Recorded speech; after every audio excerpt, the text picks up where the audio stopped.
¿Qué tal, amigos de Vanguardia MX? Qué bueno que nos acompañan otra vez acá en este espacio en el cual procuramos tener conversaciones con personas que nos ayuden a comprender mejor la realidad y a partir de ello tomar mejores decisiones. Hoy, como cada semana, bueno, no es cada semana, pero hay que decirlo así para que luego no suene anticlimático, está acá con nosotros mi colega Gustavo Espinosa, a quien le doy la bienvenida. Gustavo, ¿cómo estás? Carlos, muy bien, muchas gracias. Te lo voy a cumplir. Te voy a tomar de descanso un par de semanas para ¿De plano? ver si de plano. Pues. Bueno, sobre aviso no hay engaño. No, mira, Carlos, y además encantados en esta emisión del programa porque contamos con la presencia de un invitado pues muy especial que seguramente va a ser una charla muy interesante.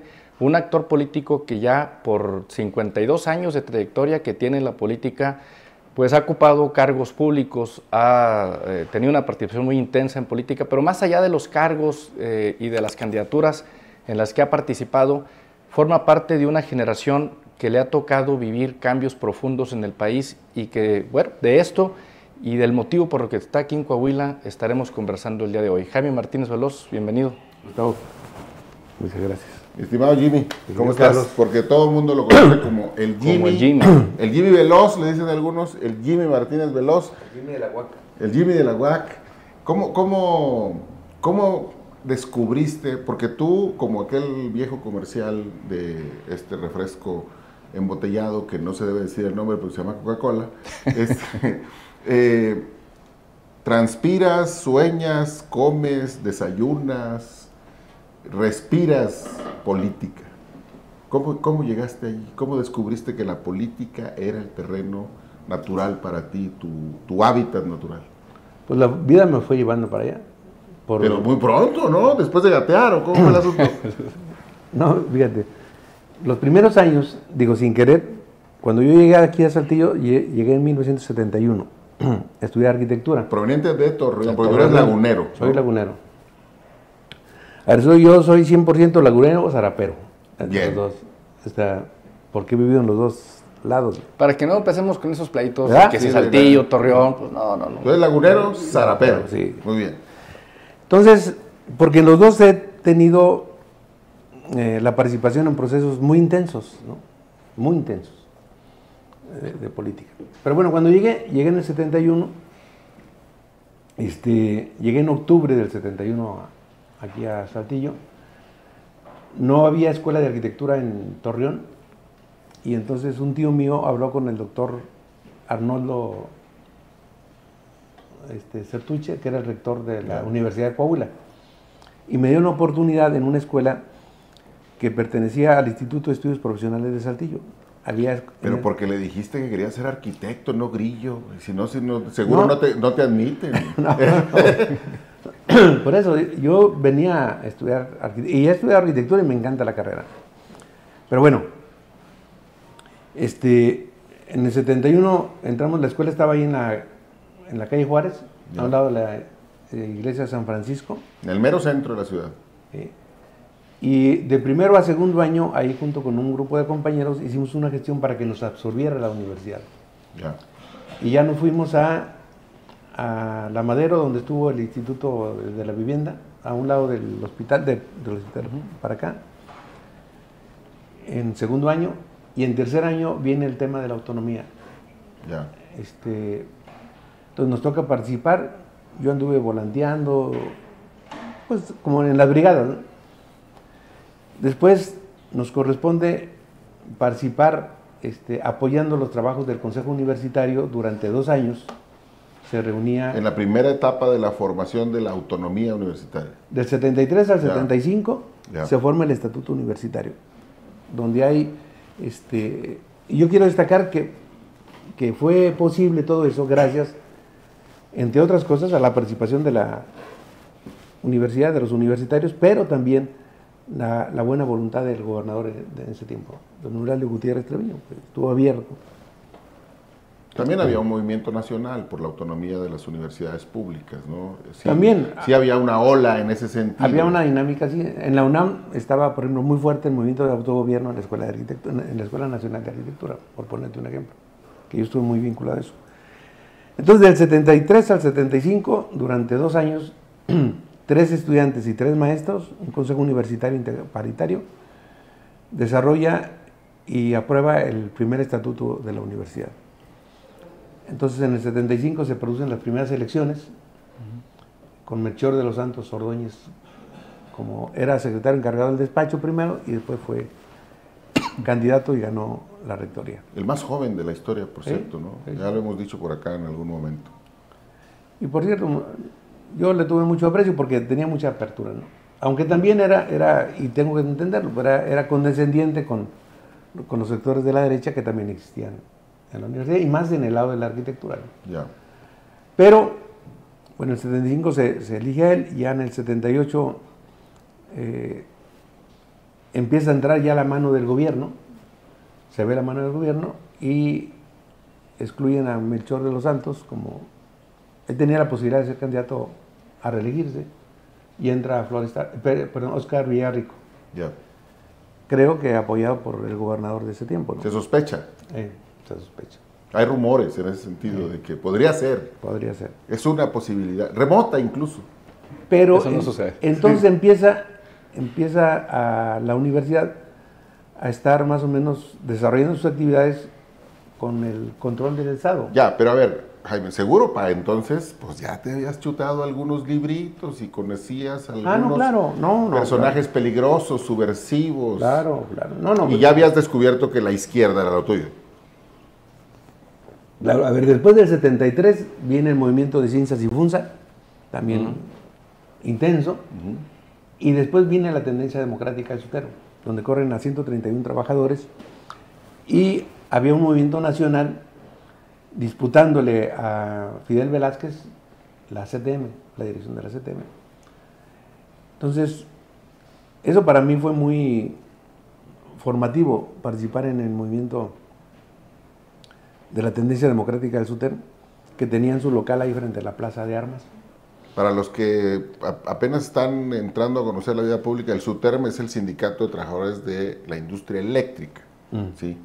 Es el Sindicato Único de Trabajadores Eléctricos de la República Mexicana. Y dentro de ese sindicato había una fracción que se llamaba la Tendencia Democrática.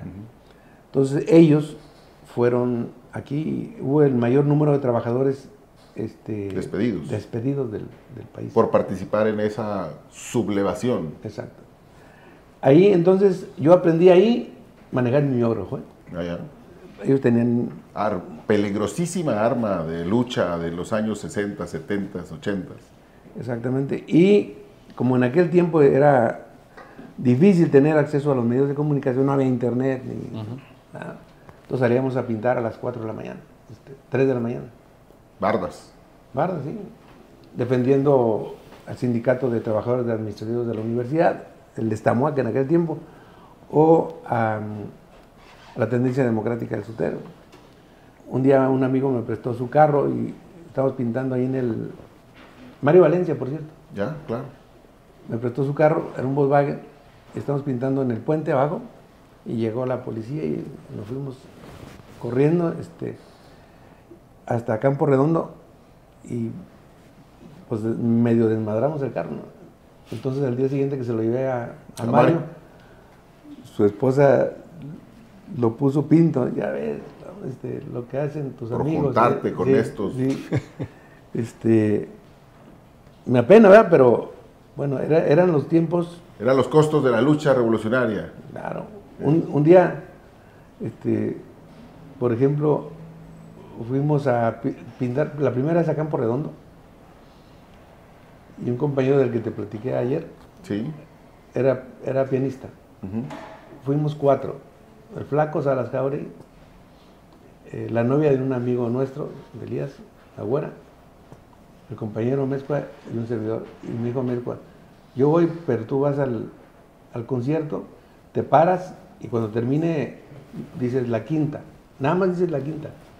Y ya, yo me arranco. Y ya dije, la quinta, maestro. Y digo, a petición del público voy a tocar la quinta. Bueno, pero esto que platicas fue en los 70s. Y de ahí nos fuimos a pintar Campo Redondo a las 4 de la mañana. En los 70s con el movimiento de la proautonomía de la universidad. Sí. Pero luego viene otro movimiento, en el 84.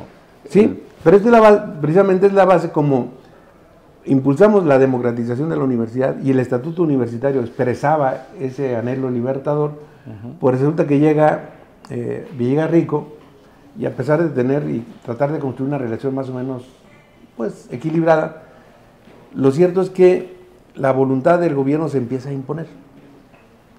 Nosotros estamos, nacionalmente, por ejemplo, estamos impulsando, el Sindicato de Trabajadores Administrativos y Manuales de la Universidad se convirtió en el SITUAC, Sindicato Independiente de Trabajadores de la Universidad. Entonces me nombraron para incorporar no solamente administrativos y manuales, sino también maestros. Entonces yo fui el secretario general de un sindicato minoritario, pero que se hallaba con una corriente nacional que estaba formando el sindicato único. Es decir, ¿pasaste de ser alumno, egresado, inmediatamente a ser empleado de la universidad? No. Salí de la universidad, me fui a estudiar a la UNAM, una maestría en el autogobierno, no estaba reconocida, me caso en el 70. Era una maestría revolucionaria también.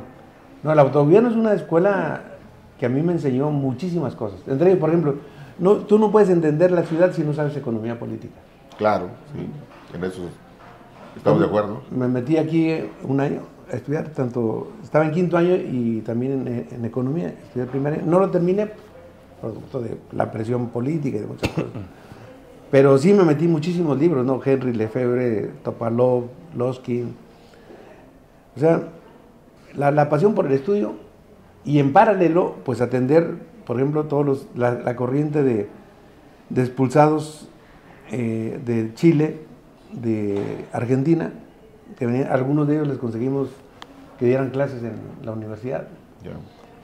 Entonces mezclábamos. Bueno, y esa experiencia en la universidad, Jimmy, fue que moldeó la visión de política para el futuro. Ah, sí. A ver, yo aquí trabajaba, para estudiar tenía que trabajar. Trabajaba en Catastro del Estado como dibujante. Yo había sido primero conserje en el Catastro de Torreón. Me gustaba mucho el dibujo. El dibujante de Catastro ahí de Torreón, un día se enfermó. El jefe quería que le hicieran un plan oficial. Y ya para ese momento, yo tendría 6 meses, 8 meses ahí, yo ya sabía dibujar. Lo hice, entonces me cambian de conserje a dibujante. Yo iba a limpiar los baños a las 5 de la mañana, a las 8 me iba a la escuela, entonces ya me cambiaron mi plaza de dibujante. Entonces por eso me gustaba la arquitectura, de alguna manera estaba vinculado ya a la escuela. Y se produce el hecho de que me dan oportunidad de inscribirme y además cambian mi plaza de dibujante de Torreón a Saltillo. Y entonces en Saltillo me dedico a hacer, en este tiempo, por cierto, Guadiana Tijerina era el director de Catastro, de aquí, ¿verdad? Y había movimientos sociales importantes de colonos de la Chamizal, de la Hueyulera, de la Minita. Entonces mi trabajo, en gran medida, era hacer los planos de las escrituras que deben llevar las colindancias, claro, sí, todo eso. El apeo y deslinde que se llama. Ándale. Y entonces un día me invitan incluso los sábados y domingos yo iba ahí, porque además me dan una que para las cocas, ¿no? Bien, o sea, y había que sacar de donde fuera, ¿va? Yo vivía en Victoria y Obregón, en una casa de asistencia, y enfrente estaba el Catastro. Entonces, un día me invitan, me dicen, oiga, compañero, queremos construir más o menos de forma que los materiales nos llenen, o sea, gastarlo menos y tener un espacio más digno. Entonces fui yo a una asamblea de ellos con una maqueta, una casa de 60 metros cuadrados, 2 recámaras, una estancia, sala, comedor, cocina y baño, poner el baño y la cocina pegados para que la instalación sanitaria sea una sola. Una más, sí. Entonces me acuerdo que tenían ahí su asamblea los compañeros. Te estoy diciendo, yo fui como estudiante de arquitectura, como dibujante ahí. Entonces ahí, cuando explico ya en asuntos generales, que me dan la palabra y explico, empiezan algunos compañeros allá a decir, no, ni madre, compañeros, aquí estamos por la revolución, no por las pinches casitas. Y la propia gente si aquí estamos por las casas, estamos también por la revolución, pero estamos por las casas. Entonces para mí fue impresionante ese momento, porque dije, pues yo era arquitecto, yo no estoy metido en la grilla, ¿no? Entonces ahí te empiezas a involucrar. Que además la vivienda en la historia del país ha tenido un papel determinante para la construcción democrática, para la participación ciudadana desde los 70 para acá. Claro. Pues de ahí que muchos de los programas sociales que yo he impulsado han sido en materia de vivienda. Ya.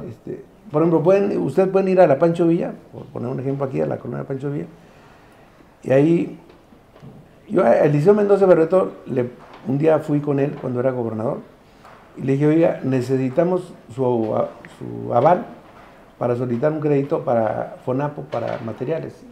Requerías en ese momento, no sé si ahora, el aval del Congreso del Estado. Y entonces yo fui con Eliseo y me dijo, a ver, me gusta el proyecto, nomás que no seas envidioso, hazme un proyecto más amplio. Es que no me has llevado el proyecto para una vivienda, la suya. No. Fíjate, ni siquiera tengo vivienda aquí.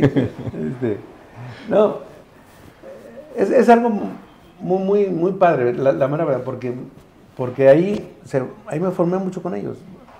Puedes ir a la colonia Pancho Villa, por ejemplo. Un día siendo yo profesor en el 79. Luego, a ver, para volver, me casé en el 77. Yo salí en el 76, me casé en el 77. ¿Allá en la Ciudad de México? No, en Torreón. ¿En Torreón? En Torreón. Después de la maestría. No. Estudié la maestría, la tuve que truncar. Ya. Porque me casé. Y me metí a un curso a la reforma agraria, en donde se iban a instalar módulos en promotorías agrarias en todo el país. Y había 4 áreas. Una área era la técnica.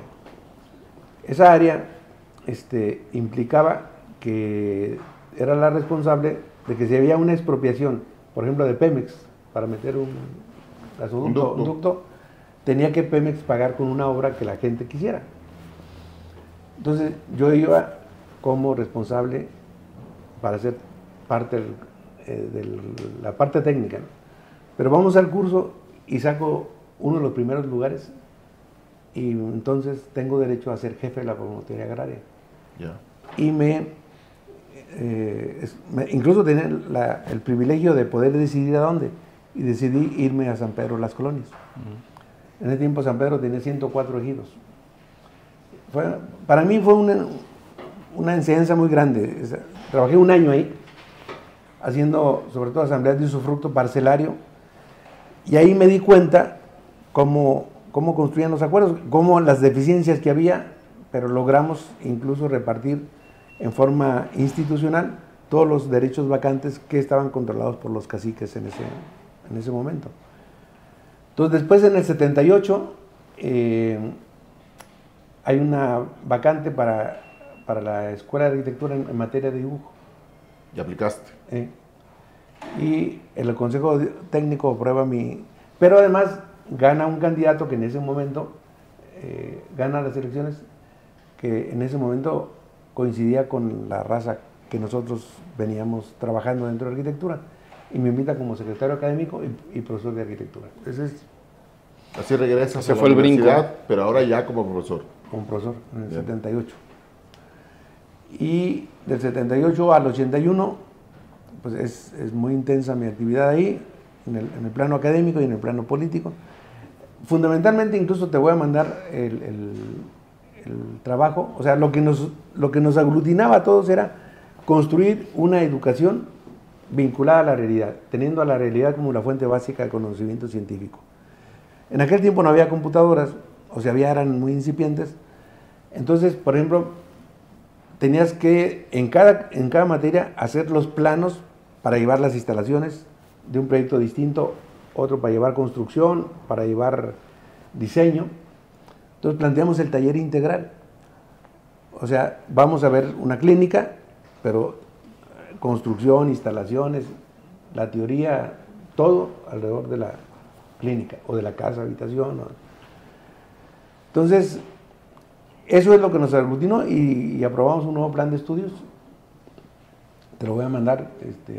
Ahí. ¿Es el que sigue vigente o ya cambió? ¿Dónde? ¿Es el que sigue todavía vigente?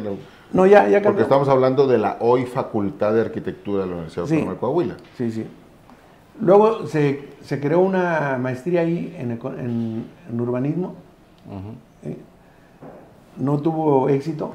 Se nota en la ciudad, que no tuvo éxito. No tuvo éxito. O bueno, a lo mejor sí tuvo éxito, sí. Pero no el que tiene que ver con incidir, que es lo que nos acabas tú de decir, que la realidad sea la fuente principal del conocimiento científico. ¿Para qué? Pues para que la ciudad esté mejor diseñada, mejor planteada, ¿no? Pero fíjate, Carlos, ahorita comentabas que, bueno, pues, ¿por qué arquitectura y no politólogo, ciencias políticas, algo de esto, no? Lo cierto es que los arquitectos o las personas que se dedican a la vivienda han tenido un papel muy importante, sobre todo a partir del 85, a través de la FONAPO, en aquel momento, para la construcción de vivienda y la vinculación social. O sea, al final la vivienda es una de las necesidades básicas y eso ha sido parte de la política durante muchos años de los gobiernos del PRI. Y luego cambió la dinámica, cambió la política pública y parece que Morena está regresando a ese modelo en darle un impulso a la vivienda justo para vincularlo con la participación ciudadana y hacer política a través de la vivienda, ¿no? Mira, la organización comunitaria es fundamental.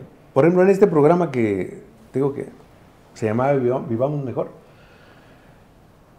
Primero, este programa se crea antes de Solidaridad, porque el Liceo Mendoza Barreto entra antes de Salinas. Entonces, planteamos, derivado de esta cooperativa de vivienda que queríamos hacer, un sistema en donde se creaba un crédito, se otorgaba un crédito de materiales por parte del gobierno.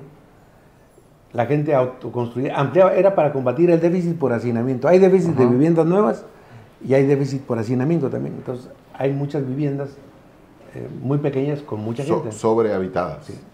Entonces, sobrepobladas. Eran créditos por $1,000,000 que te daban en aquel tiempo. Te permitían autoconstruir un cuarto de 4x6 o 4x4, dependiendo de la zona. En la zona campesina de La Laguna, por ejemplo, hicimos 45,000 cuartos. 15,000 por año, junto con la gente, con un procedimiento en donde no eran las organizaciones políticas las que tenían el control del programa, eran las organizaciones comunitarias. Por ejemplo, como los ejidos tienen una larga historia de asambleísmo, donde están representadas las mayorías y las minorías, está el comisariado y está el presidente del Consejo de Vigilancia, que representa a la segunda fuerza. Entonces se hacían convocatorias para en cada una de las comunidades o cada uno de los ejidos, si había tantas viviendas para apoyarse, entonces la asamblea decidía quiénes. Te quiero decir que a mí después del 88 me empezaron a acusar y me acusaron con Colosio los líderes de la CNC de que yo estaba apoyando a los cardenistas, porque la ley agraria te establecía que si hay una parcela vacante, hay que apoyar a la persona de mayor edad con mayor número de hijos. Entonces hay una tradición asamblearia, no era algo que nosotros estábamos imponiendo. Y ese criterio se utilizó para la distribución de los apoyos de vivienda. La gente hacía los adobes, porque en La Laguna se construía con adobes. Iba por la arena y la grava al río Nazos. Y el programa los apoyaba con tableta y con cemento. Entonces logramos hacer 45,000 cuartos en ese programa que se llamó Nueva Laguna, amarrados entre el gobierno del Estado y el gobierno federal. Me tocó también, por otro lado, por ejemplo, hacer el acuerdo y el procedimiento para ampliar la pista del aeropuerto de Torreón y hacer un aeropuerto internacional con una pista donde pudieran despegar vuelos no solamente nacionales, sino internacionales. Fue un proceso difícil, complicado. Cuando yo llegué ahí, la colonia se llamaba Colonia Miguel de la Madrid, ya había habido enfrentamientos, incluso había habido un muerto. Y nosotros logramos construir un acuerdo entre todos los habitantes de ahí, y se logró pues que ellos pudieran construir sus nuevas casas y por otro lado que el aeropuerto pudiera ser internacional. Entonces todo esto que nos explicas, Jaime, es, digamos, puede llevarnos, sería correcto decir que tú eres un político o una persona que trabaja en la política y se desenvuelve en la política desde la visión de la arquitectura. Sí, claro. O sea, para mí la arquitectura, incluso había un meme o una caricatura donde venía un soldado y decía, venimos a economía por Carlos Marx, y lo decía, no, ya Carlos Marx ya se fue a arquitectura. Ya. Es decir, la arquitectura pues es una provocación intelectual y provocación política, en la teoría. Pudiéramos decirlo. Además de ser una arte y de todo lo que es. Sí, claro, pero digamos, el núcleo teórico, filosófico de la arquitectura es profundamente político, entonces. Claro, es comunitario. La organización comunitaria, alrededor de la arquitectura, que ese fue el modelo que comentamos ahorita de FONAPO, a partir del 85, o sea, justamente la organización comunitaria para la adquisición de vivienda o a través de estos programas con subsidio, y que bueno, al menos aquí en Coahuila tiene fácil 20 años que no hay programa de vivienda. Existe la Comisión de Vivienda, antes Instituto de Vivienda, pero ya no hay programas, Carlos. No hay, vamos, el presupuesto solamente les alcanza para pagar la nómina. O sea, la política de vivienda está muerta. El último esfuerzo sólido institucional en materia de vivienda, yo lo tengo que decir, y no porque trabajé ahí, fue el programa de solidaridad. O sea, incluso en el 91, me plantean a mí ser candidato aquí. Por cierto, yo aquí conocí a Colosio, aquí en esta oficina. Sí, esa es una anécdota que te voy a pedir que cuentes ahorita, nada más, bueno. Para no perdernos. El asunto es, ¿te plantean ser candidato aquí? Sí. ¿Decías? ¿En el 91? Ahora para el 2027. Sí. No, el 2021. Ya vamos a llegar a eso también. No, pero era tanto, del 89 al 91 fue tan intensa la organización comunitaria. Digo, te estoy diciendo, 45,000 cuartos en la comarca lagunera, no, se hizo fácil. Eso no se ha hecho ya. Que generan además vínculos políticos, otra vez. Claro. Aquí incluso me tocó mucho de trabajar con las compañeras, cuando pega el stand fue en el 87. Entonces pega en la Colonia González, por ejemplo. Y en la Colonia González estaba la zona de tolerancia. Luego se cambian mediante estos módulos de Mecano, se construye allá por fundadores una colonia para que ellas se instalen. Me tocó mucho trabajar con ellas en la gestión de los recursos, de los servicios. Nos reunimos en arquitectura. O sea, arquitectura, los domingos a las 12 había reuniones. Ya. Entonces, que a nadie le extrañe pues que un arquitecto sea muy activo políticamente. No. ¿Sí? Y eso te llevó a ser candidato a la rectoría. ¿Sí? Estoy dando un salto grandote, ya me brinqué que fuiste director de la escuela, pero es que si no necesitamos unos 2 días para platicar aquí contigo, tendremos otra charla seguramente. Pero fuiste candidato a rector, y ese es otro momento muy importante de tu historia política personal que está muy vinculada a la historia política de la universidad. Claro. Sí, porque, por ejemplo, ya en el 84, todo esto que les digo, por ejemplo, el estatuto universitario estaba desaparecido. Entonces no había internet, no había forma de distribuirlo. La lucha que veníamos dando nosotros en arquitectura, pues nos había consolidado en varias comunidades de aquí. Por ejemplo, en la Pancho Villa, tú puedes ir en este momento y hay un centro polivalente comunitario que se construyó con lo que la gente pagó de los créditos que se le entregaron para vivienda. Construyó ese centro comunitario y ese centro que sigue funcionando. Sí. donde van la gente de la universidad a prestar su servicio social, profesional. Médicos, dentistas, músicos, gente de arte, y cosa que me da, y que además está impecable, o sea, como si estuviera, y me da mucho gusto porque eso fue hace 35, 34 años, 40, y sigue funcionando. Entonces, pero para el 84, pues naturalmente el jugar con ventaja es muy para el gobierno, para el Estado, para el que tiene el poder, es muy atractivo, ¿no? Entonces, pues, ¿qué se privilegiaban? Pues las barriladas, las carnes asadas. Nosotros planteamos la necesidad de una reforma de la universidad.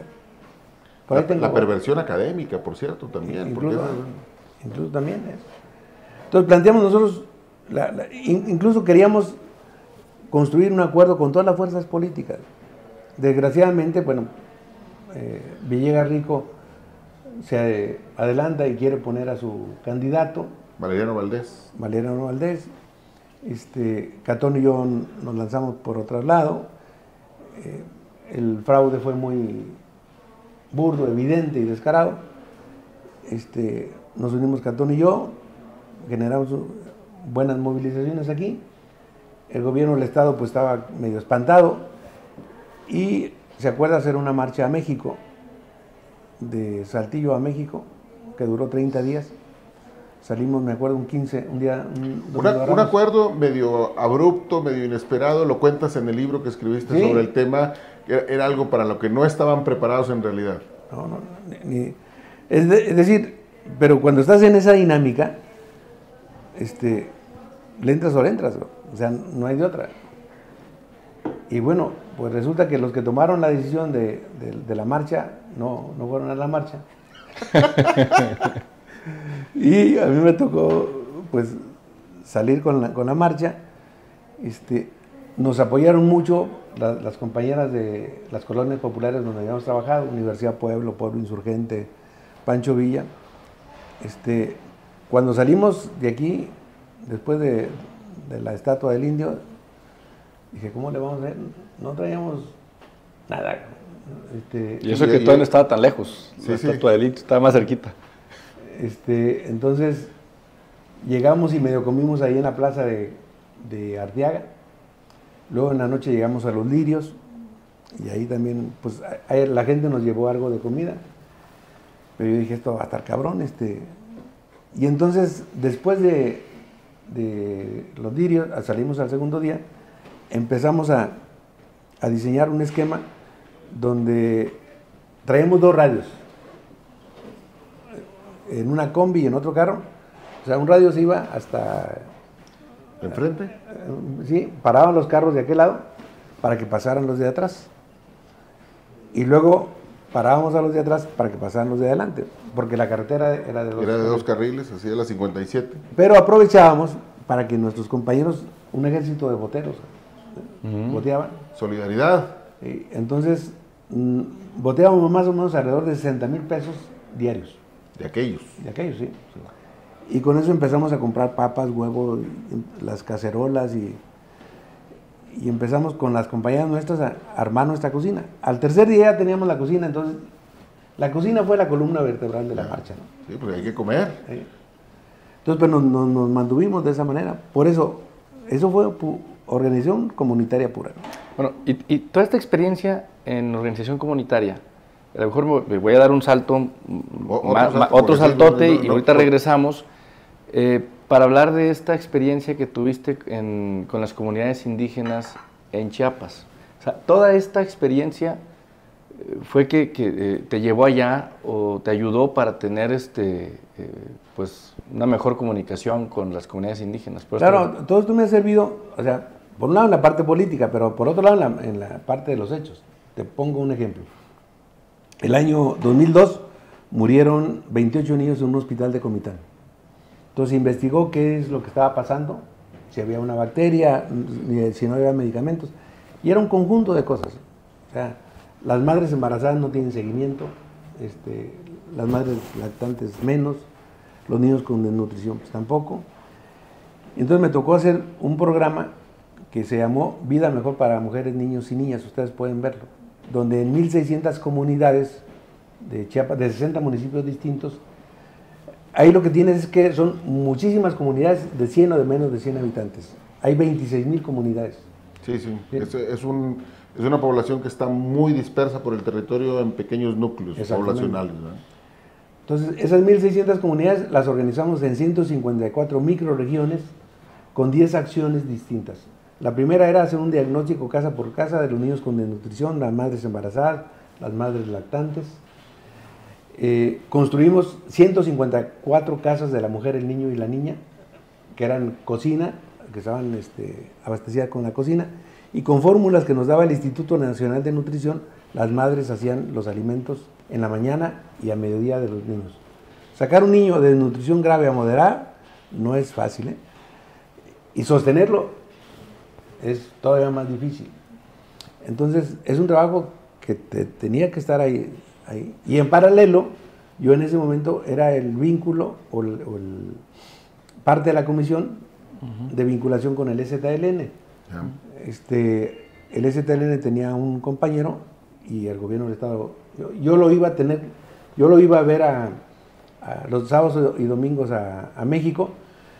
No era para atender las causas de fondo, sino para evitar conflictos intercomunitarios entre las comunidades zapatistas y las no zapatistas. Entonces, pero todo eso, pues naturalmente, es producto de la experiencia previa que te permite crear o diseñar esos mecanismos de... No sé tú, Gustavo, pero yo ya me di cuenta pues que Jaime está en campaña. Sí, no, porque mira, está desgranando, ¿no? Nosotros hemos hecho esto, siguiendo aquella, por cierto, no sé si es de él, pero es a quien yo se la escuchaba y seguramente tú lo recordarás también, aquella conseja que repetía Evaristo Pérez Arreola de santo que no hace milagros, no es adorado. Ah, sí, lo decía. Entonces, en efecto, lo que dice Gustavo es importante porque ese es otro gran episodio de tu biografía personal. Creo que hay pocas personas en México que conozcan tan bien el movimiento zapatista como tú. Lo conoces desde el principio y lo has seguido hasta el día de hoy. Hace muy poquito estuviste en Las Margaritas, una comunidad que forma parte del estado de Chiapas, uno de los núcleos zapatistas muy importantes, donde le entregaron un reconocimiento al ingeniero Cárdenas, ¿no? Guadalupe-Tepeyac. Sí. Y estoy empecinado en que construyamos una carretera de Guadalupe-Tepeyac a San Quintín y a Ocosingo, porque eso, más que el Tren Maya, eso es más importante que el Tren Maya para Chiapas. Una carretera. Que una Guadalupe-Tepeyac con la realidad, donde está la comunidad zapatista, con un lugar que se llama San Quintín. Que esa sería una carretera que serviría, además de para que las personas puedan transitar para... Ir al hospital, las madres, por ejemplo, ir a evitarle mayor peso a la selva lacandona, de que estén la gente que está llegando o creciendo, pueda tener alternativas en otros lugares. Es un lugar oscuro, podríamos decir, en este momento. Bueno, y esto que comentas nos lleva a decir que tú eres a últimas fechas pues una especie de actor de tres pistas, las que te mueves al mismo tiempo, porque luego hubo un tiempo que te fuiste a Baja California, allá también hiciste una carrera política, fuiste aspirante local al gobierno del estado, a una diputación federal, te vinculaste con Chiapas, no has dejado de estar en contacto con Coahuila, pues ¿cómo le haces? Tienes otros dos hermanos gemelos. No te creas, sí, a veces se te cansa el caballo, ¿no? Pero tiene que ver mucho si tienes convicciones. Yo aprendí también algunas otras cosas. Hasta ahorita soy bien de salud, ¿no? Por ejemplo, aprendí de la medicina tradicional indígena que los aminoácidos, que la clave de la vida está en la estructura de las células. Y los aminoácidos te sirven mucho para la regeneración y la activación celular. Oparín decía que el origen de la vida estaba ahí, ¿no? En los aminoácidos. Sí. Bueno, entonces yo me tomo 4 pastillas de aminoácidos. O sea, que nos pase la receta. Sí, ¿no? sí. Todos los días. Ahorita no se pierdan el siguiente episodio porque ahí va a venir recetas de medicina tradicional. No, por ejemplo, digo, eso es básico. Ya. Eso sí, cuando se te olvida y que lo dejo de tomar 2 meses o algo, sí eres sentido, sí. Pero los aminoácidos son fundamentales. Y bueno, entonces, a veces dices se te cansa el caballo, pero así con el caballo cansado has aceptado un nuevo reto, que es lo que te tiene otra vez de regreso a Coahuila. No sé si de tiempo completo o si vas a estar aquí un rato mientras impulsas la carretera allá en Guadalupe-Tepeyac y sigues alentando señalando a Bonilla. A Bonilla y a la gobernadora de Baja California, pero ahora eres el nuevo coordinador estatal de Movimiento Ciudadano en Coahuila. Desde hace una semana y media, algo así, ¿no? Ayer tuviste una reunión con la dirigencia nacional, por cierto, me dijiste. Sí. Hace como 2 semanas, bueno, mira, yo me incorporé al PRD después de los desencuentros con Bonilla, por la necesidad de que un partido tenía que interponer un recurso de inconstitucionalidad contra la ampliación que pretendía Bonilla. Sí. Entonces el PRD aceptó... Del mandato. Del mandato, de 2 a 5 años. Entonces el PRD aceptó hacerlo. Y yo con ellos he tenido una buena relación de toda la vida, ¿no? No he estado yo en la vida interna del PRD. O sea, mi vida, más que en las estructuras partidarias, ha estado en las estructuras comunitarias. Pero he tenido buenas relaciones con ellos. Interpusieron el recurso de inconstitucionalidad y por desgracia el año pasado se pierde el registro, ¿no? Pero yo sigo en mi misma dinámica, pues el tema del cumplimiento de los acuerdos de San Andrés es una bandera que no puedes bajo ninguna circunstancia olvidarte de ella. Yo firmé, la única firma que hay en los acuerdos de San Andrés es la mía. Yo fui presidente de la Comisión de Concordia sí, en el momento en que se firmaron los acuerdos de San Andrés.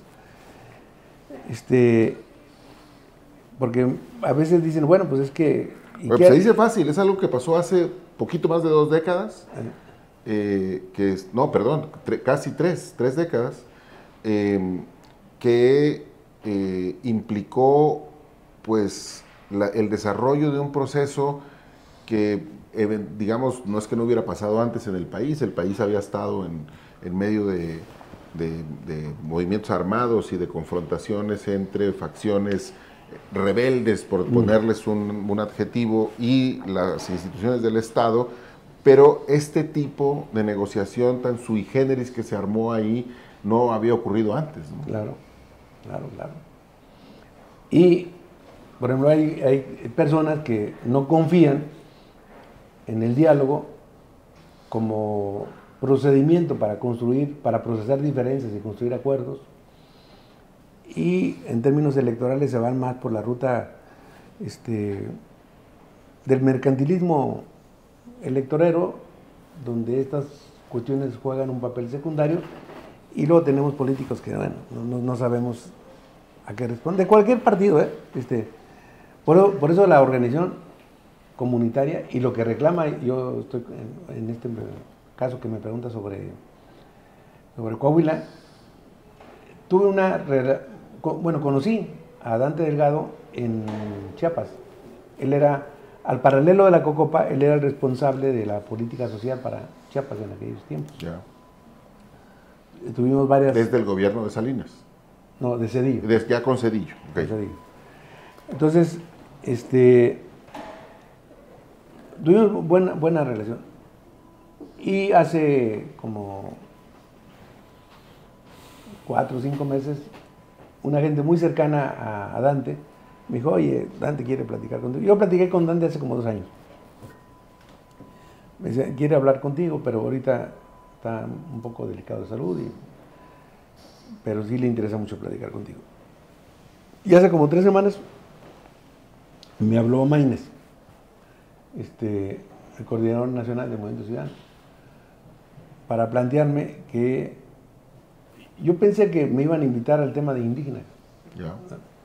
Entonces me dicen que hay la preocupación de ellos por el caso de Coahuila. Yo para esto, ya en los últimos semanas, meses, me has visto más aquí. Estoy tratando de instalar aquí el Centro de Estudios y Proyectos para la Frontera Norte, ingeniero Eberto Castillo Martínez, que tiene varios trabajos que hemos realizado y publicado. Y estoy convencido, el Centro de Estudios había planteado y está planteando impulsar un diálogo estatal por la construcción de un nuevo pacto social o una reforma democrática del Estado en Coahuila. ¿Por qué? Digo, hay muchas cuestiones que tienen que ser actualizadas, atendidas. Por ejemplo, un dato que pareciera menor, en Coahuila el promedio de mujeres, de madres, de mortalidad materna está por encima del promedio nacional. Pareciera, o sea, no, pues es grave. Es grave. Entonces ese tema hay que atenderlo. Claro. Pero me detengo un poquito y me llamó la atención esto que comentabas de la preocupación del caso Coahuila. Antes de entrar de lleno a eso, hay quien podría decir que eres un político pragmático, porque se ha estado en el PRI, en el PRD, apoyaste el movimiento de Andrés Manuel López Obrador durante 18 años, las 3 ocasiones en que fue candidato, estuviste en la administración de Peña Nieto, renunciaste a ese cargo que tenías en esa administración. En fin, has participado en diferentes etapas con diferentes partidos y esto podría verse como pragmatismo político, pero ¿qué ha pasado? ¿Se ha moldeado la visión que tienes de la política? ¿Qué encuentras en MC, en Movimiento Ciudadano, que llegas ahora? ¿Qué encuentras ahí? ¿Qué es lo que esperas encontrar que no encontraste tal vez en Morena, en PRD o en el tiempo que estuviste con él? Mira, cuando tú defiendes causas, no cometes errores. Cuando defiendes colores, sí, ¿verdad? Pero cuando defiendes causas, no. Entonces, por ejemplo, la causa del cumplimiento de los acuerdos de San Andrés es una causa importante, en donde había el compromiso con Andrés Manuel López Obrador. Incluso ellos me pidieron, los diputados del PRD de aquel tiempo, que yo convenciera a Marcos de que lo recibiera allá en el convento del Carmen, en San Cristóbal de las Casas. Y Andrés Manuel le valió gorro el tema de los acuerdos. Y otros, muchos. Y muchos, ¿no? Sí.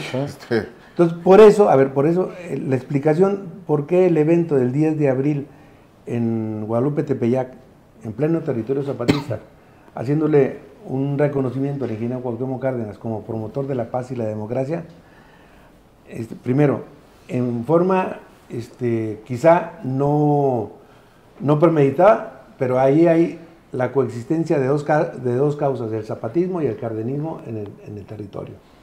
Segundo, se aprovecha independientemente, eso no lo solicitó el ingeniero, pero yo me di cuenta que Guadalupe Tepeyac y la realidad, por ejemplo, que teniendo dos instalaciones médicas, no tenían ni un solo aparato, rayos X, tomógrafo, nada. O sea, claro, aquí hay varios aquí también. Bueno, si aquí hay, imagínate, allá. Ya.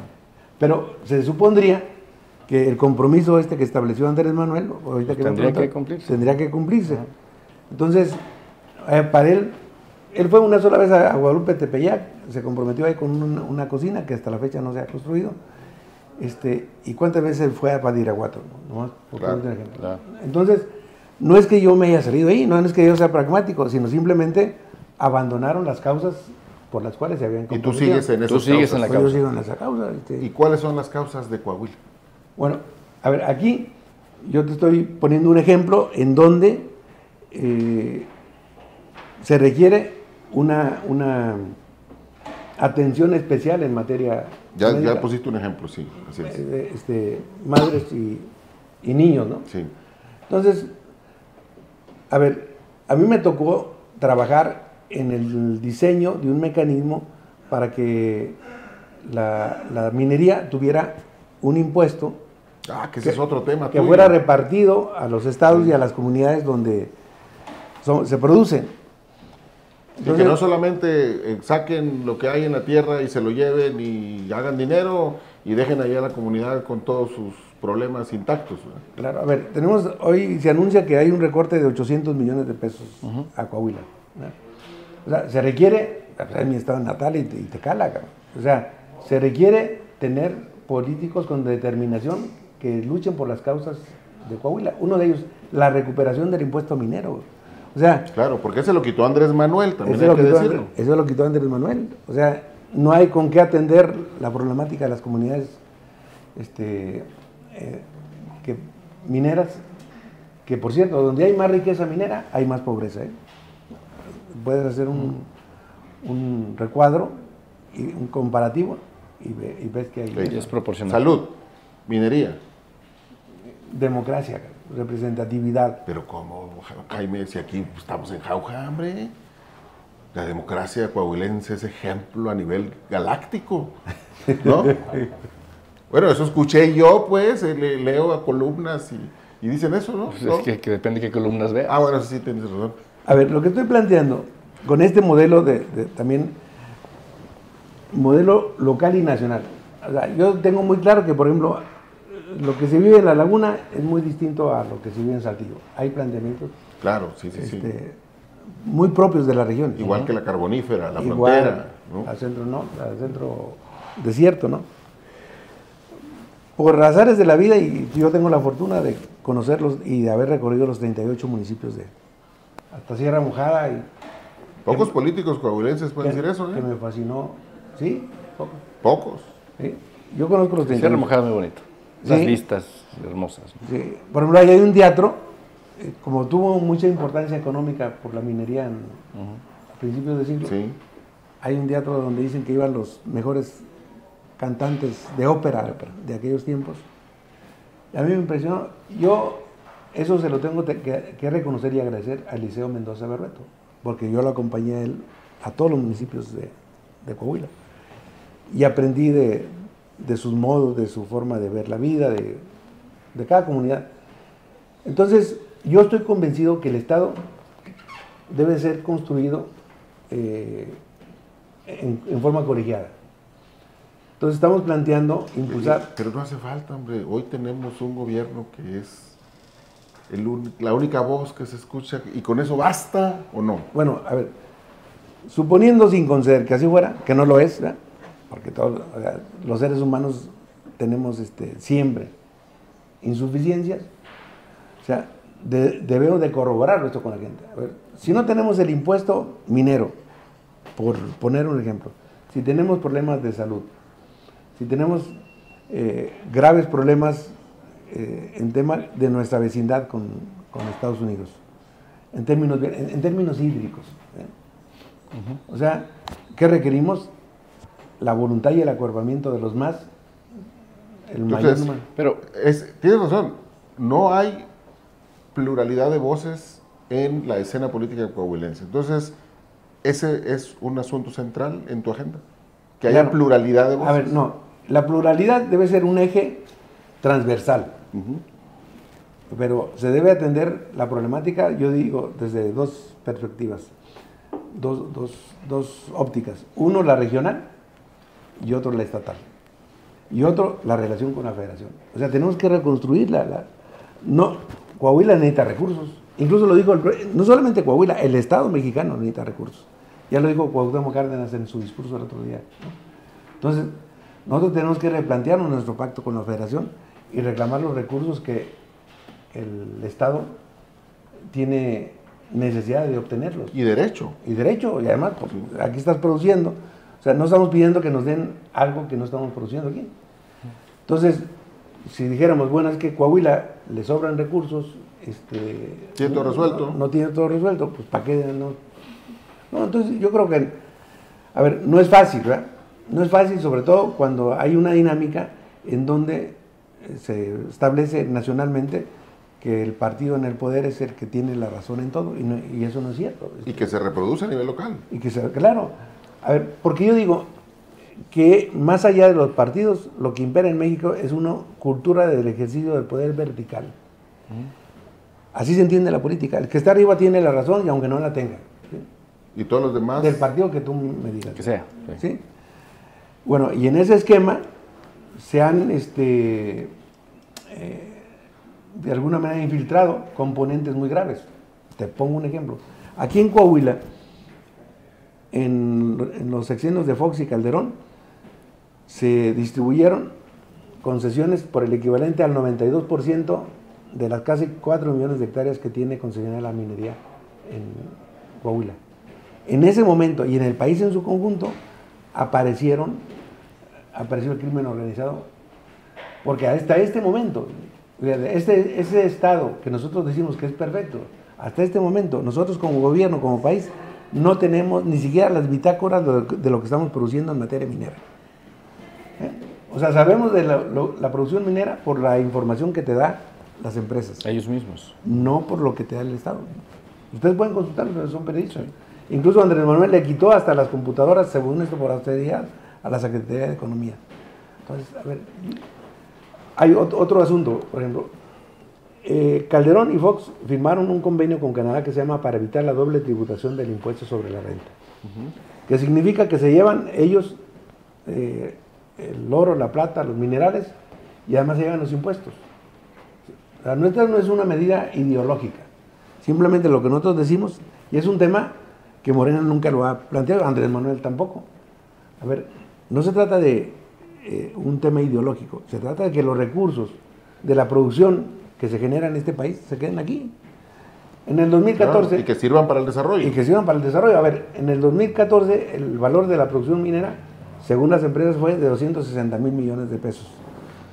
¿Cuántos de esos recursos son de impuestos sobre la renta? El 74% de la minería en México está concesionada a las empresas canadienses. Entonces, a ver, ahí tenemos recursos. Yo digo, no nos metamos a temas ideológicos, a temas muy prácticos. Yo soy práctico en muchas cosas, pero también defiendo principios. Y esto que, por ejemplo, Andrés Manuel jamás ha tocado este tema. Le decía a Calderón comandante Borolas y no sé cuántas cosas, pero nunca tocó el tema del impuesto minero. Por un lado que se lo queda a él, y por otro lado este impuesto sobre la renta que se va a Canadá, y que a mí me parece que es necesario que se quede en México. Lo requerimos. Claro. Oye, y en esta conversación que tuviste con Maynes, que te decía de la preocupación del caso Coahuila, ¿cuál es esa preocupación? ¿Cuál es la visión que se tiene de Coahuila? Bueno, él me planteaba que Coahuila es uno de los estados donde menos ha crecido Movimiento Ciudadano. Sí hay un fenómeno nacional de crecimiento. Ha habido definiciones locales, a veces que en ocasiones no han acompañado el proceso. Por ejemplo, el hecho que no hayan tenido candidato a la gubernatura. Bueno, pero es que, a ver, aquí... Bueno, que fue una decisión central también, esa, claro, ¿no? Claro. Decidieron no tener candidato ni en el Estado de México ni aquí. Pero además, no es un secreto, se sabe que quien ha estado coordinando, liderando los esfuerzos de MC en lo local, pues ha estado siempre haciéndolo en complicidad o en contubernio, como le queramos llamar. En acuerdo, Gustavo. En acuerdo. Porque eres negativo. Perdón, es que siempre se me sale, pero en acuerdo con el partido en el poder, con el PRI. Y las decisiones al final así han sido tomadas. Se lo recetó un doctor, me dicen. Sí. Entonces, lo cierto es que MC ha sido un paladín del PRI durante los últimos años. ¿Cómo le vas a hacer para cambiar esta dinámica que tiene MC? Porque si no cambia esto, pues vamos a ver los mismos resultados en los siguientes años y no va a haber crecimiento. Claro, a ver, por eso, la interlocución que yo tengo aquí en Coahuila es con muchos sectores que no han estado alrededor de MC. Y bueno, yo voy a establecer esa interlocución. Bueno, ya tengo varias reuniones aquí con mucha raza que quiere platicar con nosotros, que ve esto como una opción, porque también, como decía un amigo que ya falleció, que estuvo preso en el 68, en la política y en la cera, en la política y en la vida no hay más cera que la que arde. Es decir, yo fui de la generación que discutió si el cambio era por la vía armada o por la vía política, ¿no? Entonces, yo nunca estuve por la vía armada, por múltiples razones. Y no porque sea miedoso, sino porque no estaba de acuerdo con procedimientos que terminan después quitándole la vida a muchas personas. Sí, la vía armada produce muertos. Exacto. ¿No? Entonces, a ver, lo que está muy claro, yo no pedí ser el delegado, ¿no? Pero aceptaste. Pero acepté por eso. El hecho de aceptarlo es aceptarlo con una experiencia y con una invitación que hacen, no a un desconocido. ¿Y con condiciones también? No, más que condiciones son, ¿cómo te ves? Acuerdos de sentido común. ¿Ya hubo reunión con Alfonso Danao? Bueno, nos tocó estar presente cuando me nombraron, nos tocó estar presente ahí. El día de ayer tuvimos una reunión con el Comité Nacional. Pensamos vernos aquí, yo le empecé a preguntar algunas cosas, quedamos de intercambiar información. Pero bueno, en la tarde tengo reuniones ya con varias gente de distintos organizaciones. Hay compañeros de Morena que no se sienten bien y del PAN y de lo que queda del PRD. Y es que una cosa es cierta, o sea, Movimiento Ciudadano es el partido que más ha crecido en el país. Hay unos diputados del PAN ahí en el Congreso que dicen que andan buscando dónde irse. Sí, entonces, a ver, no invitaron a un desconocido, ¿no? O sea, no es una... Sin duda una persona con experiencia y que lo decíamos al inicio del programa, que te ha tocado estar en momentos clave determinantes en la construcción democrática del país. O sea, si al rato no les gusta, les puedes decir, si ya saben cómo soy, ¿para qué me invitan? Sí, porque decíamos ahorita, el tiempo que estuvo aquí en la universidad, pues hubo movimiento. Ahí donde está el Hubo Baja California, igual, Chiapas lo mismo. Entonces, sí. Que se preparen. Claro, que también te tengo que decir una cosa. O sea, ojalá que pase también acá porque esto está aburridísimo, Jaime. Aburridísimo, de verdad. Pues ya se les acabó el recreo. ¿Sí? Mira, esa es una gran frase. Ya se les acabó el recreo. Yo creo que así le podemos poner al programa, Leo. Ya se les acabó el recreo, 2 puntos, el Jimmy. Oye, decías, Carlos, que pues tal vez necesitaremos otro programa o dos más, tal vez, para seguir platicando. Seguramente aquí va a dar material, va a dar ya dio la nota ahorita. Sin duda. Ya se les acabó el recreo. Pues sí. Pero yo quisiera... A ver, nomás, no seas malito. Desarrolla un poco la idea, a ver. ¿Qué significa que ya se les acabó el recreo? A ver, desde el 84, que se produjo ese movimiento que más allá de las demandas universitarias impactó a la sociedad. O sea, yo creo que requerimos darle a Coahuila,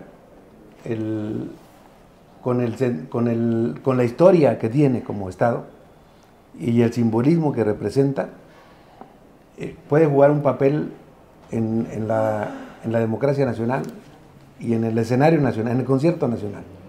Por ejemplo, aquí es donde se firmó, quizá a diferencia de otros estados, pues aquí estuvo Carranza, Madero, Villa en La Laguna, el Chato Ramos Arizpe. El Chato Ramos Arizpe. Bueno, mucha raza. Con ese simbolismo que tiene Coahuila, yo creo que debería ser protagonista. Claro.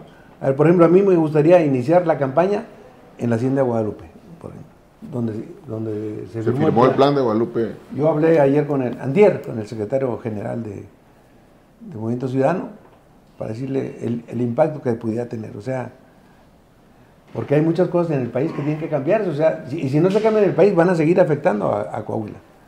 Por ejemplo, esto del impuesto minero, vamos a tener que hacer una alianza con todos los estados productores, sean del partido que sea, para que ese dinero regrese a las comunidades. Y yo no creo que estén en desacuerdo los gobiernos de los estados en una acción de esa naturaleza. Porque si no tienen dinero para resolver los problemas, pues claro que ellos van a cargar con la responsabilidad. Claro.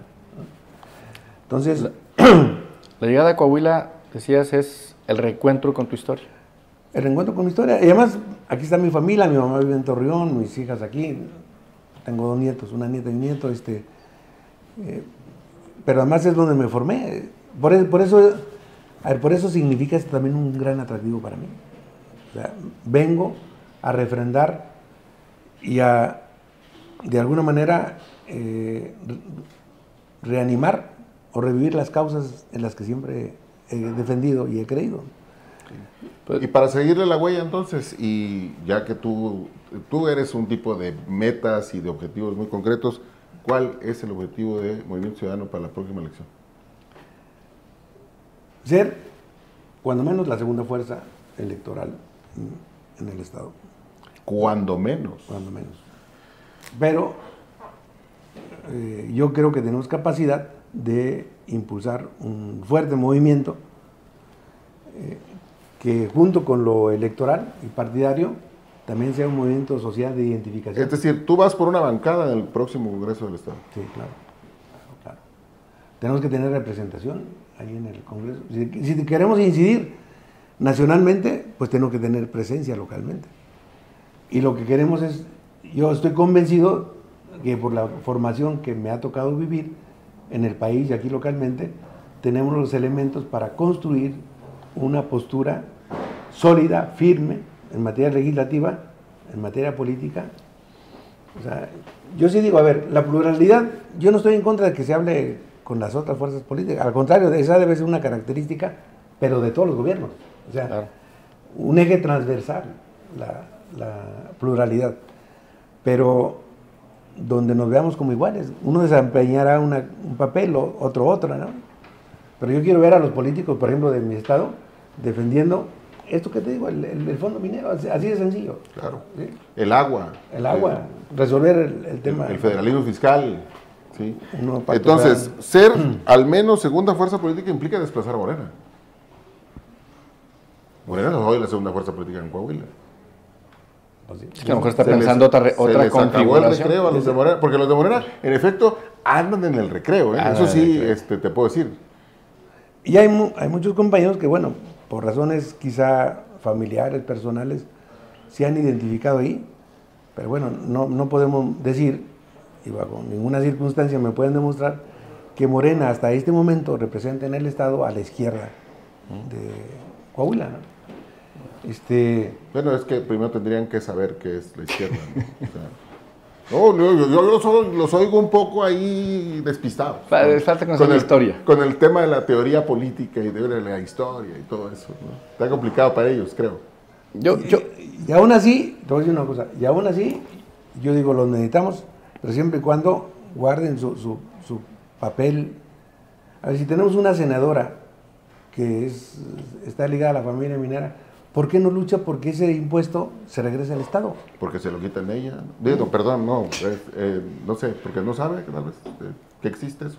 No. O sea, bueno, si sabe mal y si no sabe peor, pero evidentemente Coahuila y los demás estados mineros están viviendo una situación. Te voy a decir, del otro lado, en la Tarahumara, hay una producción enorme de oro ahí, en la zona más pobre de la Tarahumara. Yo para terminar, Carlos, me gustaría hacerte o pedirte tu opinión, una visión muy breve, de manera breve, tu visión acerca de la Universidad Autónoma de Coahuila, por supuesto, y del actual gobierno priista de Manolo Jiménez.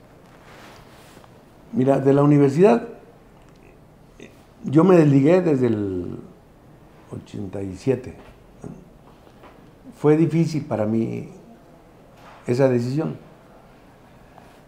pero creo que el cambio fue positivo, porque en lugar de encerrarme en una sola universidad, en un solo lugar, o sea, mi universidad fue mucho más amplia, ¿no? Chiapas, Tijuana. Entonces, yo sí creo que que fue significativo para mí, pero estoy convencido que la universidad debe recuperar su capacidad de iniciativa política y de estar más presente en las acciones que le competen a la sociedad en su conjunto. Si se tienen modelos de enseñanza vinculados a la realidad, entendiendo que la realidad es la fuente básica del conocimiento científico, tanto se va a fortalecer la universidad como se fortalece también la sociedad. O sea, entonces yo sí creo que la universidad tiene que abrirse a la sociedad. Soy respetuoso de la autonomía, pues fui de los que promovieron eso. Y los cambios los tienen que hacer los universitarios, ¿no? Creo que ha habido esfuerzos importantes, pero sí yo digo que desde la sociedad tiene que haber una perspectiva más amplia. En cuanto al gobierno del Estado, te voy a decir, bueno, a nosotros nos tocó apoyarlo con la alianza PRI, PAN, PRD. En ese momento el PRD todavía tenía registro. Nosotros impulsamos una serie de propuestas y de proyectos que están pendientes. Por ejemplo, yo estoy convencido que es necesario la coordinación de que las políticas públicas de los tres órdenes de gobierno caminen en una ruta paralela en donde la organización comunitaria juegue un papel fundamental. No donde sea el Estado y el gobierno solamente el que diga aquí van tantas despensas, aquí van tantos estipendios y con eso resuelvo mi problema. No es un tema de derechos. Por ejemplo, hoy me acaba de llegar una solicitud de compañeros mixtecos que están aquí para que haga una gestión que les ponga la luz en su colonia. O sea, solo por ponerte un ejemplo de la problemática que existe. Entonces, yo sí creo que el gobierno, y yo estaría dispuesto a eso, si ellos están en la disposición, de tener un papel más comprometido con las comunidades, donde tenga más peso el poder comunitario en la toma de decisiones, en el diseño de las políticas públicas. ¿Se está gobernando para las cúpulas? Si no hay esta organización comunitaria, entonces las decisiones se toman con las cúpulas empresariales, sociales. Yo digo que está excluida en términos genéricos de todos los órdenes de gobierno la participación comunitaria en la toma de decisiones. O sea, es un común denominador que caracteriza al gobierno federal, al gobierno estatal y a los gobiernos municipales. Recuperar eso es un reto. Hay que reconocerlo, no criticárselos y decir, no, ustedes no están haciendo nada. No, a ver, este es el balance. ¿Cómo podemos hacer que esto sea posible? Entonces, yo sí creo que, bueno, ojalá Manolo recupere esas propuestas que hicimos nosotros en aquel tiempo y que me parece que van a ser fundamentales para consolidar un Estado democrático. Incluso, cuando tú no tienes esa participación comunitaria, a ver, los datos están ahí, los datos no pueden ser excluidos. O sea, el PRI, PAN y PRD ganaron las elecciones del 2023. ¿Cómo tienen ese retroceso en el 2024? No es que pierdan todo, pero no ganan la senaduría, por ejemplo, ¿no? Claro. Entonces, por quinta vez consecutiva. Claro, tú puedes decir, hay elementos... Tú te empeñas en señalar esas cosas. Por un dato anecdótico nomás, ahí para aderezar. Ahora, yo sí creo que, te voy a decir una cosa, el gobernador en términos, pues yo lo apoyé pues, en la pasada campaña, nunca lo he vuelto a ver en una reunión de ningún tipo, yo espero verlo, incluso hice, porque así el protocolo diplomático político. Sí, hay que presentar las cartas credenciales. ¿Verdad? Hice la solicitud de una audiencia con él. Desde la campaña no lo he vuelto a ver. Pero yo creo que ha hecho cosas positivas, pero hay cosas que pueden mejorarse. Y esas cosas naturalmente tienen que estar ligadas al rediseño de las estructuras del Estado de gobierno. Oye, Jaime, pues aquí nos podemos pasar otras buenas horas charlando contigo. Seguramente nos vamos a ver seguido y vamos a poder platicar sobre cómo va desenvolviéndose el plan con el que llegas a Coahuila. Por lo pronto queremos agradecerte mucho que hayas venido por acá. Además, acabas de regresar de la Ciudad de México apenas hace unas cuantas horas. Y déjame invitar aquí a Itza a que nos traiga esto. Hola, Itza. Hola. ¿Cómo estás? Bien. Gracias, mi amor. Tiene unas semanas que estamos echando la casa por la ventana nosotros acá en la producción y entonces nos gusta darle algún regalo a nuestros invitados que vienen por acá. Y en tu caso tú ya eres un hombre de chaleco, tú usas mucho chaleco con mucha frecuencia, entonces queremos regalarte este chaleco color naranja, pero no precisamente por el naranja del Partido Movimiento Ciudadano, sino porque dicen que todos los políticos aquí en Coahuila, que si se quiere tener éxito tienen que ponerse el chaleco para tapar baches. Ahora que todo el mundo anda tapando baches, pues hay que ponerse el chaleco. Y seguro tú le sabes más a eso porque es arquitecto, ¿no? Entonces un chaleco para que vamos a ponérselo de una vez. Yeah. Es el primer invitado que estrena su regalo aquí.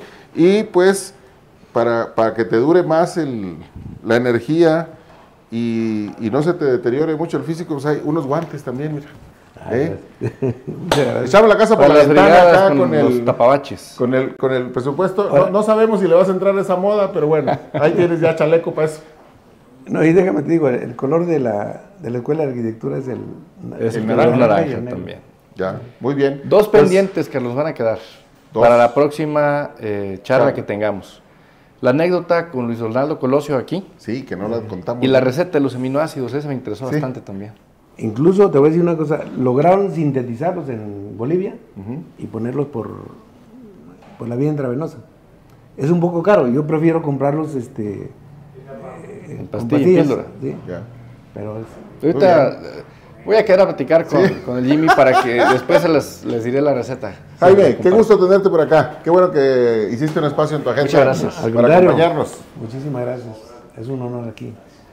Volver a esta casa. Que además, que además ha sido tu casa, editora. Ojalá que te animes nuevamente a escribir. Sí, con mucho gusto. De una vez, aquí te hacemos la invitación. Excelente. Cuenta con mi aceptación. Gustavo, gracias. Al contrario, muchas gracias. Nos vemos la siguiente semana. Gracias por acompañarnos. No se despegue de la sintonía de Vanguardia MX. Aquí nos vemos en la próxima.